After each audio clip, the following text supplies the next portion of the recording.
Hello friends, welcome to my YouTube channel star Gaurav education. दोस्तों, आज के अपन इस वीडियो में देखने वाले हैं, आज आपका ये पार्ट 4 होने वाला है। इससे पहले वाली वीडियो में हमने आपको पार्ट 5 पहले ही बता दिया था, जिसमें आपके महत्वपूर्ण लेखक परिचय थे। ठीक है। और हमने आपको पिछले जितनी भी वीडियो हिंदी की इंपॉर्टेंट क्वेश्चंस के हमने आपको दी हैं, उनमें हमने आपको क्या क्या बता दिया। सबसे पहले हम आपको बता देते हैं। देखिए, जितने भी आईएमपी निबंध थे, निबंध हमने आपको बता दिए। उन्हीं में से आपको जो आपका 25 जो फरवरी को जो आपका एमपी बोर्ड का पेपर होने वाला है, हिंदी का क्लास 12 हिंदी का 25 फरवरी को जो पेपर होने वाला है, उसमें जो आपका निबंध आएगा वो उन्हीं में से मिल जाएगा। और महत्वपूर्ण जो आवेदन पत्र थे वो भी आपको उन्हीं में से मिल जाएंगे। अगर आपने अभी तक उन वीडियो को नहीं देखा है तो देख लेना, बस आप उनको तैयार कर लेना बस, और आपको कोई दिक्कत लेने की ज़रूरत नहीं है।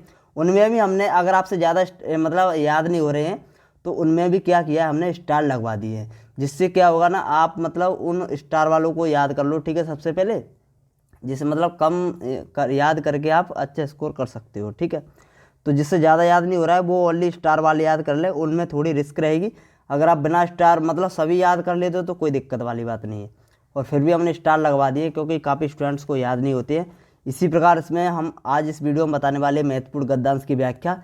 इससे पिछले वीडियो में हमने आपको निबंध आईएमपी, आईएमपी आवेदन पत्र, आईएमपी पद्यांश की व्याख्या, आईएमपी लेखक परिचय, ठीक है, और आपका क्या, अब देखो आपका रह क्या गया है, आईएमपी गद्यांश की व्याख्या इस वीडियो में कवर होगी। ठीक है, इसके बाद आपकी आएगी आईएमपी कवि परिचय। ठीक है, कवि परिचय आएगी। उसके बाद नेक्स्ट वीडियो आएगी आईएमपी भाषा बोध की जितनी भी आईएमपी क्वेश्चन है, क्योंकि भाषा बोध से टोटल आपका 7 नंबर का आएगा पेपर में, तो भाषा बोध इसके बाद ही आएगी। उसके बाद आएगा काव्य बोध। उसके बाद आएगा अपना पद्य विधाओं पर जितनी भी आधारित प्रश्न है वो, और गद्य विधाओं पर आधारित प्रश्न है वो। ठीक है, 4 वीडियो हो गई। और आपकी एक और वीडियो आएगी, 5वीं वीडियो आएगी पद्य पाठों पर आधारित प्रश्न, और एक वीडियो आएगी गद्य पाठों पर आधारित प्रश्न। ठीक है, आज आपकी 19 तारीख हो गई है और लगभग आपके कल 2 वीडियो आ जाएंगी, तो आपका लगभग एग्जाम से पहले ही कंप्लीट हो जाएंगे। आप रिवीजन कर लेना जल्दी से। ठीक है, 25 तारीख को आपका पेपर है, तो हम जल्दी से जल्दी सोचेंगे कि आपका 21 तक ही इंपॉर्टेंट जितने भी क्वेश्चन है वो कंप्लीट हो जाए, जिससे 4 दिन आपका रह जाए, उसमें आप अच्छे से रिवीजन कर सको। ठीक है, तो चलिए आज के अपन इस वीडियो को स्टार्ट कर लेते हैं। इसमें अपन देखते हैं आईएमपी गद्यांश की व्याख्या। ठीक है, चलिए, तो इसमें जो अपना पहला गद्यांश की व्याख्या है, इसको आप देख सकते हो, अच्छा है, जो कि ये भक्तिन पाठ से लिया गया है। यहाँ पर देखिए क्या क्या लिखना पड़ता है। गद्यांश की व्याख्या में 2 गद्यांश की व्याख्या आती है, जिसमें से आपको एक करनी पड़ती है।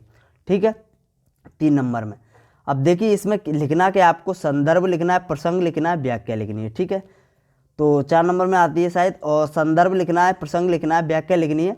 तो संदर्भ में आपको क्या लिखना है, देखो संदर्भ में आपको लिखना है, जैसे कि मान लो यह जो गद्यांश है वो आपका कहाँ से लिया गया है, कौन सी किताब से लिया गया है, और इस कौन से पाठ से लिया गया है, और इसके कवि कौन है वो। ये 3 चीज़ें आपको लिखनी पड़ती है, कवि का नाम, और यह जो गद्यांश है वो कौन से पाठ से लिया गया है, और इसके कवि कौन है। ठीक है, जैसे कविता है, पद्यांश है तो कवि कौन है, और गद्यांश है तो लेखक कौन है। ठीक है, तो यहाँ पर आप देख सकते हो, ये जो अपना प्रस्तुत गद्यांश हमारी पाठ्य पुस्तक आरओ से लिया गया है, इस प्रकार से आप लिख सकते हो। ठीक है, आरओ से लिया गया है, ऐसे लिख सकते हो, हमारी जैसे दिया हुआ गद्यांश या पर प्रस्तुत गद्यांश हमारी पाठ्य पुस्तक आरओ से लिया गया है। ठीक है, आरओ के भक्तिन पाठ से लिया गया है, जिसके लेखक कौन है, महादेवी वर्मा, लेखिका, सॉरी लेखिका है, क्योंकि लेखक तो व्यक्ति मेल हो गया और लेखिका फीमेल। ठीक है, तो महादेवी वर्मा जी हैं। तो इस प्रकार से आप लिख सकते हो अच्छे से संदर्भ में। 1 नंबर का आपका संदर्भ होता है, 1 नंबर का प्रसंग होता है। प्रसंग में क्या लिखना होता है, प्रसंग में जो आपका मेन चीज़ लिखनी पड़ती है, किसके ऊपर यह बात इसमें हो रही है। ठीक है, तो वो आपको प्रसंग में लिखना है। और व्याख्या आपकी 2 नंबर की होती है, तो टोटल आपका 4 नंबर का आता है। ठीक है, गद्यांश की व्याख्या तो हमने आपको बताया, जिसमें कम से कम 10-12 गद्यांश की व्याख्या होंगी, आप उनको तैयार करके चले जाना। इनमें से आपको प्रैक्टिस कर लेना, इनमें से देखने को मिल जाएगी। और गद्यांश की व्याख्या सिंपल होती है, आप सभी को पता है, बस इसमें से देख देख के आपको लिखना पड़ता है व्याख्या में। बस प्रसंग में दिक्कत आती है ज़्यादातर स्टूडेंट्स को, संदर्भ में दिक्कत आती है। संदर्भ में इसीलिए दिक्कत आती है क्योंकि स्टूडेंट्स क्या करते हैं, पाठों के नाम याद नहीं करते। आपसे रिक्वेस्ट है, पाठों के नाम और उनके लेखक और कवि, इनको आपको याद करना ही करना है। क्योंकि अगर आपको मान लो यह गद्यांश पता चल गया है कि भक्तिन पाठ से लिया गया है, लेकिन आपको यह नहीं पता है इसकी लेखिका कौन है, तो समझ रहे हो ना, आपका 1 नंबर नहीं पूरा मिलेगा। इसीलिए हम बोल रहे हैं आप सभी पाठों के नाम याद कर लें, क्योंकि पाठों के नाम में से अगर आप पाठों के नाम याद कर लेते हो तो पाठों के नाम से कम 5 नंबर के ऑब्जेक्टिव में भी क्वेश्चंस बनेंगे और यहाँ पर भी प्रश्न बनेंगे। लगभग आपके पाठों के अगर आप सभी नाम और कवियों के नाम, लेखकों के नाम याद कर लेते हो तो लगभग आपके 10 नंबर कंप्लीट हो जाएंगे, क्योंकि 4-5 नंबर के ऑब्जेक्टिव फंस जाते हैं वहाँ से। और कुछ यहाँ पर संदर्भ की व्याख्या, प्रसंग ये वगैरह, इसमें एक गद्यांश में संदर्भ लिखना होता है, एक पद्यांश में लिखना होता है, वहाँ से आपको हेल्प मिल जाएगी। तो सबसे पहले आपको यह तैयार करने हैं, ठीक है, पाठों के नाम और लेखकों के जो नाम है, किसने पाठ लिखा है वो। और यहाँ पर आप देख सकते हो जो पहला है वाला वो मोस्ट इंपॉर्टेंट है। दूसरा वाला अपना स्टार वाला है। स्टार वाला को आपको किसी भी तरीके से छोड़ना नहीं। वैसे गद्यांश की व्याख्या इसमें क्या स्टार देखो, सभी को आपको प्रैक्टिस कर लेनी है, सभी पर एक बार नज़र आपको डाल लेनी है, ठीक है। एक बार बस पढ़ लेना है, बस देख लेना बस कैसे लिखा जाएगा। जरूर नहीं है कि इसमें जैसे लिखा है वैसा कि आपको छापना है, बिल्कुल नहीं। आपको जो समझ में आ रहा है उस गद्यांश से, जो आप व्याख्या कर पा रहे हो अपने मन से, वो लिखो, ठीक है। जरूरी नहीं है ये जो इसमें लिखा है, बस इससे आइडिया ले लो कि क्या क्या लिखना है, ठीक है, समझ रहे हो। तो ये अपना मोस्ट इम्पोर्टेंट है और ये अपना 2024 में आ चुका है, तो ये 2025 में इसके आने की कम चांस है, फिर भी आपको इसको तैयार करना है, ठीक है। और नेक्स्ट अपना है, इसको भी आपको तैयार करना है, ये आपका मोस्ट IMP है, ठीक है, ये आ सकता है 2025 में, अच्छा है। और इसके बाद आपको देखो इसको भी आपको तैयार करना है, पैसा पावर है, ये वाला जो बाजार दर्शन पाठ से जैनेंद्र कुमार इसके लेखक है, तो ये बहुत ज़्यादा इंपॉर्टेंट है, या 2025 में आ सकता है, इसको आपको तैयार करना ही करना है, इस गद्यांश को, ठीक है। इसके बाद अपन देख लेते हैं, इस गद्यांश को भी आप तैयार करना चाहो तो पढ़ सकते हो, ठीक है। और नेक्स्ट अपन देखते हैं अपना जो गद्यांश मोस्ट इम्पोर्टेंट है वो अपना है इसको, ये वाला गद्यांश आप करना चाहो तो कर सकते हो, ठीक है। और नेक्स्ट अपन देख सकते हैं जो कि अपना बाजार दर्शन वाली पाठ से है जैनेंद्र कुमार का, यहाँ से आप इसको करना चाहो तो कर सकते हो, ठीक है।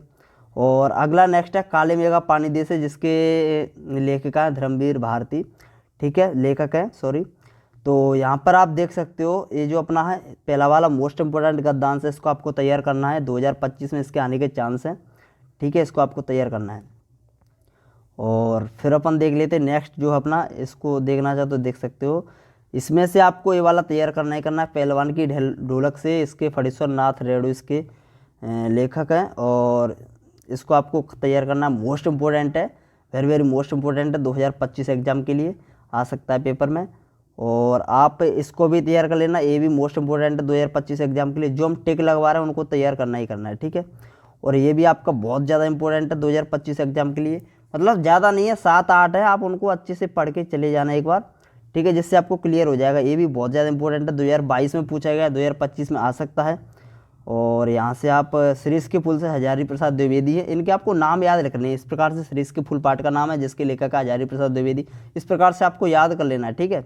जैसे मान लो कोई लेखक ये आ गया अपना, मान लो 2025 में आ गया मन रम गया, तो अगर आपने पाठ पढ़ा है, थोड़ा बहुत आपने पढ़ा है, अगर आप पढ़ के गए हो तो आपको तुरंत याद आ जाएगा। श्रीश आ गया, जैसे श्रीश कुछ वर्ड होते हैं, जैसे श्रीश आ रहा तो आपको पता पड़ गया ये कौन से पाठ का, श्रीश के फूल से है, इसके लेखक कौन है, हजारी प्रसाद द्विवेदी। इस प्रकार से आप कर सकते हो, ठीक है। इस प्रकार से हिंट थोड़ी मिलती है, फिर संदर्भ प्रसंग व्याख्या तो ऑटोमेटिक लिख जाती है, कोई दिक्कत वाली बात नहीं होती इसमें, ठीक है। अगला अपन देखते हैं, ये भी अपना मोस्ट इंपॉर्टेंट है, इसको आपको तैयार करके जाना है। और यह तो आपका बहुत ज़्यादा इंपॉर्टेंट है, फिर दोबारा आ सकता है 2025 में, 2024 में आ चुका है, लेकिन फिर आ सकता है, ठीक है।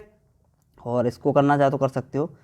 नेक्स्ट अपना ये वाला भी मोस्ट इम्पोर्टेंट है, ठीक है, ये अपना इसके लेखक हैं बाबा भीमराव अम्बेडकर जी, और श्रम विभाजन और जाति प्रथा इसका वो है पाठ का नाम, ठीक है। तो इतने ही है, आपको इतने बस ओनली तैयार करनी है, और इसकी जो लिंक है वो आपको डिस्क्रिप्शन में मिल जाएगी, ठीक है, वहाँ से इसकी PDF को डाउनलोड कर सकते हो। तो धन्यवाद दोस्तों, टेक केयर, वीडियो अच्छी लगी तो प्लीज़ लाइक कर दें, अगर आप चैनल पर नए हो तो प्लीज़ चैनल को सब्सक्राइब कर लें, धन्यवाद।